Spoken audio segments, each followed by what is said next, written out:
श्रोता प्रेमियों, मैं राम सागर शास्त्री आप लोगों के समक्ष रखने जा रहा हूं एक प्रसंग, सदन कसाई की कथा। देखिए, गोस्वामी तुलसीदास जी ने मानस में एक चौपाई लिखी है कि जो पातक कायाते होई और बिन भुगते छूटे नहीं कोई। इस शरीर से जो भी पाप होता है वह मनुष्य को भोगना पड़ता है। गीता में कहा गया है कि अवश्य में भोक्तव्यम कृत कर्म शुभाशुभम। शुभ और अशुभ कर्मों का फल मनुष्य को भोगना पड़ता है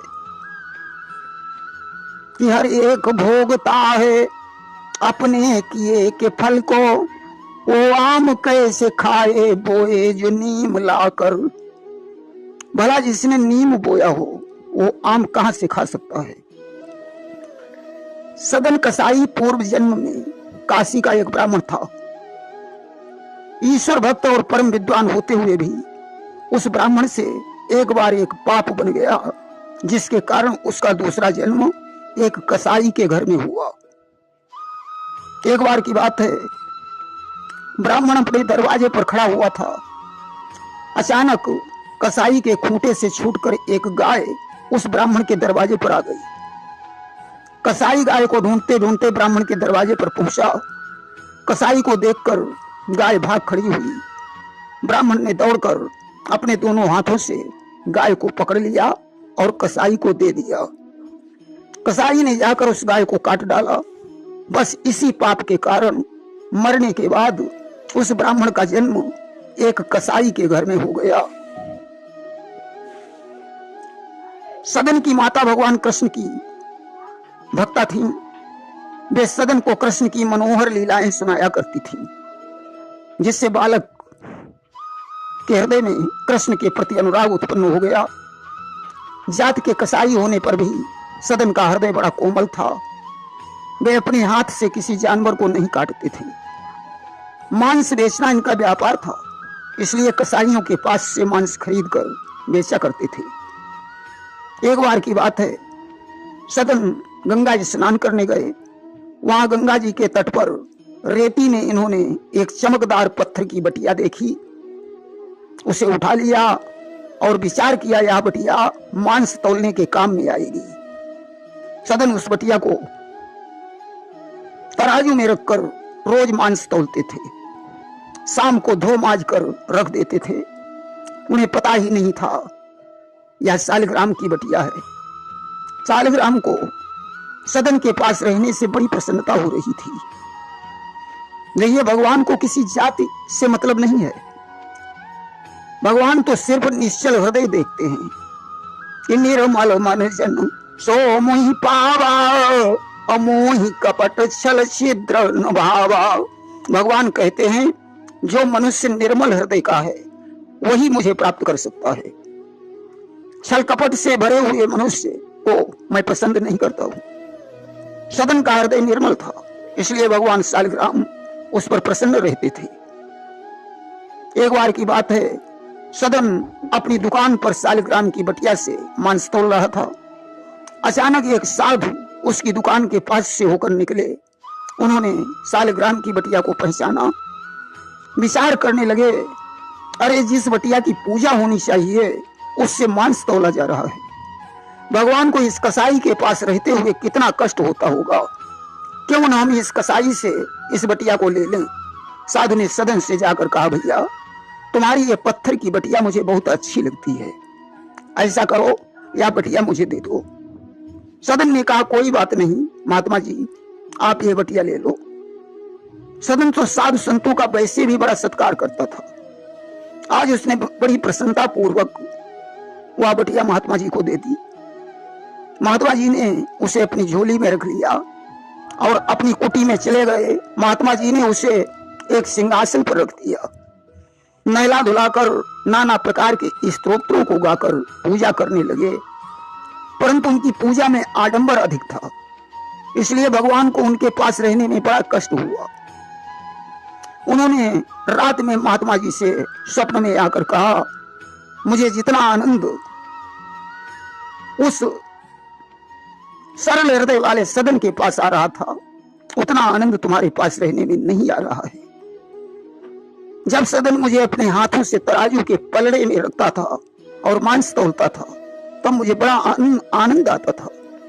इसलिए मुझे अति शीघ्र सदन के पास पहुंचा दीजिए। ऐसा कहकर भगवान अंतर्ध्यान हो गए।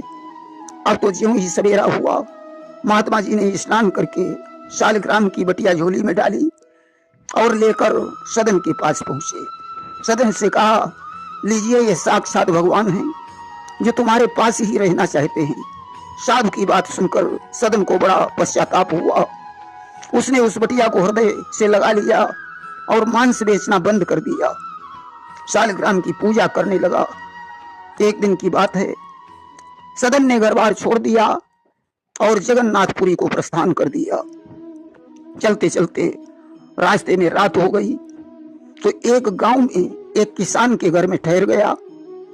सदन के मुखमंडल पर अपूर्व तेज था। उसका शरीर हृष्ट पुष्ट और निरोग था। किसान की पत्नी उल्टा थी। उसने सदन को देखा और उसके ऊपर मोहित हो गई। जब उसका पति सो गया तो वह चुपचाप अपने बिस्तर से उठी और सदन के पास पहुंची।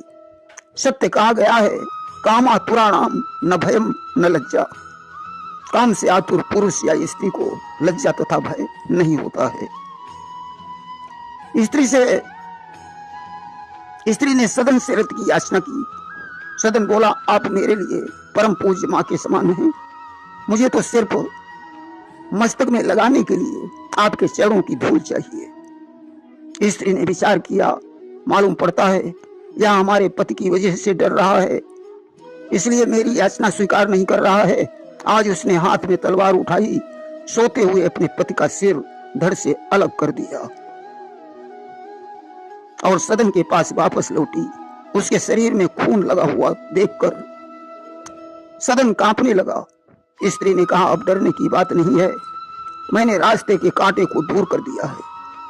अब तो सदन भगवान को याद करने लगा, हे प्रभु, ये कैसी विडंबना है।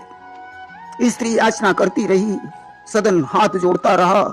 इसी प्रकार सारी रात समाप्त हो गई। अब तो स्त्री को क्रोध आ गया।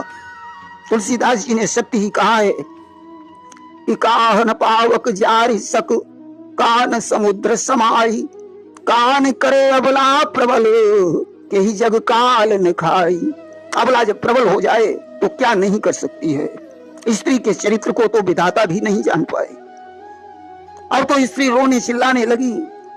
मोहल्ले के लोग दौड़ दौड़ कर आने लगे।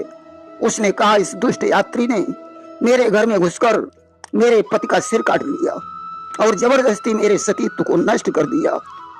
ऐसा कहकर छाती पीट पीट करके रोने लगी। लोगों को स्त्री की बात पर विश्वास हो गया।